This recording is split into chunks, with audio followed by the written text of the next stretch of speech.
दो बेलों की कथा का दूसरा भाग पढ़ेंगी। तो देखिए आज का पहला प्रश्न हमारा क्या है। गदगद होना मुहावरे का अर्थ क्या है? गदगद होना मुहावरे का अर्थ क्या है? बहुत अधिक प्रसन्न हो जाना, बहुत अधिक परेशान हो जाना, बहुत अधिक दुखी हो जाना या बहुत अधिक आलसी हो जाना। तो इस मुहावरे का अर्थ है बहुत अधिक प्रसन्न हो जाना। प्रश्न क्रमांक 22 है हमारा। गांव के लड़कों ने तालियां बजाकर किसका स्वागत किया? गांव के मुखिया का, हीरा और मोती का, झूरी के साले का, उपर्युक्त सभी का। तो गांव के लड़कों ने हीरा और मोती दो बैल थे उनका स्वागत किया। प्रश्न क्रमांक 23 है। हीरा और मोती कौन थे? गांव के मेहमान, झुर्री के सालों के नाम, झुर्री के बैलों के नाम कोई नहीं। हीरा और मोती झुर्री के दो बैलों के नाम थे। प्रश्न क्रमांक 24 है हमारा। झुर्री के साले ने बैलों को कैसा खाना दिया? गीला, हरा, आटा मिलाकर या सूखा? तो झुर्री के साले ने बैलों को सूखा खाना दिया था, इसलिए वो वहाँ से भागकर वापस अपने घर आ गई। प्रश्न क्रमांक 25 है। भागना व्यर्थ है, यह किसने कहा था? हीरा ने, मोती ने, गया ने या झुर्री ने? तो यह कथन हीरा ने कहा था। प्रश्न क्रमांक 26 है। झुर्री के साले का नाम क्या था? आया, हीरा, मोती या गया? तो झुर्री के साले का जो नाम था वो गया था। बैलों को दो रोटियां कौन खिलाता था? झुर्री या झुर्री का साला या झुर्री की पत्नी या छोटी लड़की? तो बैलों को दो रोटियां चुपके से एक छोटी लड़की खिलाया करती थी। प्रश्न क्रमांक अगला है हमारा। छोटी लड़की किसकी थी? भैरों की, गया की, झुर्री की या इनमें से कोई नहीं? जो छोटी लड़की थी बैलों को रोटियां खिलाती थी वो भैरों की थी। प्रश्न क्रमांक 29 है। माँ किसकी मर चुकी थी? भैरों की, गया की, झुर्री की या लड़की की? तो लड़की की माँ मर चुकी थी। प्रश्न क्रमांक 30 है। लड़की को कौन मारता था? भैरों, गया, उसकी सौतेली माँ या झुर्री? जो लड़की थी उसको उसकी सौतेली माँ मारती पीटती थी। प्रश्न क्रमांक अगला है हमारा। दो बैलों के खाने का पात्र क्या कहलाता है? जो बैल जिस पात्र या जिस बर्तन में खाते हैं उसे क्या कहा जाता है? तो उस जगह को कहा जाता है नाद, थान, चरनी या सभी। तो ये तीनों नाम उसी के हैं, तो इसका सही उत्तर होगा सभी। बैलों ने रस्सी को कैसे तोड़ा था? जो बैल थे उन्होंने रस्सी को कैसे तोड़ा था? पत्थर से या अपने चबाकर, खींचकर, सींग से? तो बैलों ने जो रस्सी थी उसको अपने दांतों से चबाकर तोड़ा था। प्रश्न क्रमांक है 33। झुर्री के ससुराल से बैलों को किसने भगाया? झुर्री के साले ने, ये उसके ससुर ने, छोटी लड़की ने, गया ने? तो झुर्री के ससुराल से बैलों को उस छोटी सी लड़की ने भगाया था। प्रश्न क्रमांक 34 है हमारा। बैलों ने भागकर रास्ते में कौन सी फसल खाई थी? आलू की, टमाटर की, गोभी या मटर? तो जो बैल भागकर वापस आए थे उन्होंने रास्ते में एक मटर का खेत मिला और वहाँ पर उन्होंने मटर खाई।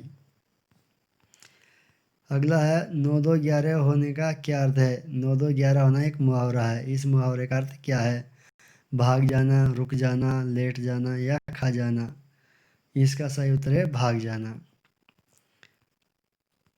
ठीक है, हम पढ़ रहे हैं कक्षा 9 की क्षितिज पाठ्य पुस्तक पाठ 1 जिसका नाम है दो बैलों की कथा और उसके लेखक है मुंशी प्रेमचंद। प्रश्न क्रमांक 36 है। बैरी या दुश्मन पर सींग नहीं चलाना चाहिए, किसने कहा था? अपने दुश्मन पर सींग नहीं चलाना चाहिए। यह कथन किसने कहा था? मोती ने, हीरा ने, गया ने, झुर्री ने। हीरा और मोती दो बैल थे और दोनों आपस में बात करते थे, तो ये कथन हीरा ने कहा था। मटर खाने के बाद बैलों को कहाँ बंद कर दिया गया था? घर के अंदर, थाने के अंदर, या कांजी हाउस में, या कहीं भी नहीं। तो मटर खाने के बाद बैलों को खेत के मालिक ने कांजी हाउस में जाकर बंद कर दिया था। बाड़े की दीवार किसकी बनी थी? सीमेंट की, पक्की मिट्टी की, कच्ची मिट्टी की, या चूने की? जिन बैलों ने मटर खाई थी उसको खेत के मालिक ने बाड़े में जाकर बंद कर दिया। और वो जो बाड़ा था वो किसका बना हुआ था? सीमेंट का, पक्की मिट्टी का, कच्ची मिट्टी का?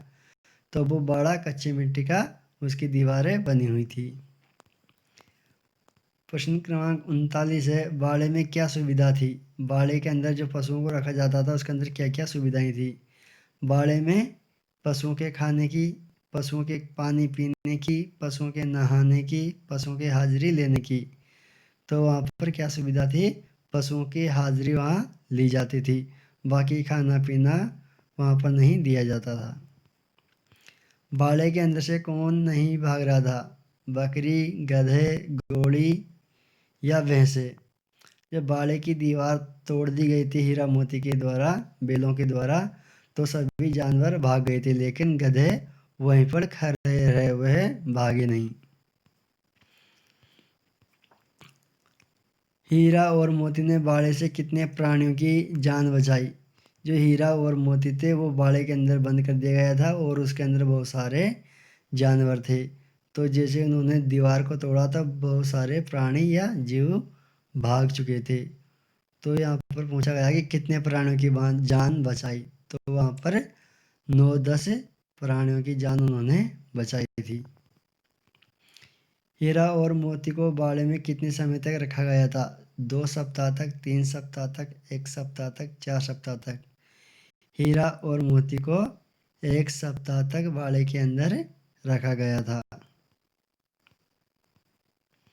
प्रश्न क्रमांक 43 है, बाड़े में बैलों के साथ कौन कौन से जानवर थे? गधे, बकरी, घोड़ी, या सभी?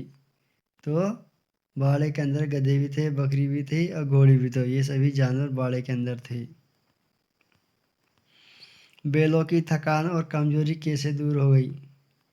परिचित राह मिलने से, परिचित व्यक्ति मिलने से, अच्छा खाना खाने से, या सोने से? तो बैलों की थकान कैसे दूर हो गई थी?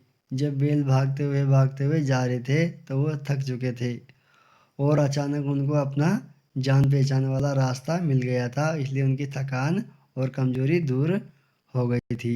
इसलिए इसका सही उत्तर होगा हमारा परिचित राह मिलने से। राह मतलब रास्ता। जब बैल झुर्री के घर वापस आई तब झुर्री क्या कर रहा था? खाना खा रहा था, धूप खा रहा था, नाश्ता कर रहा था, या सो रहा था? जब झुर्री के बैल भागकर अपने घर आए थे तब झुर्री धूप में बैठा हुआ धूप खा रहा था।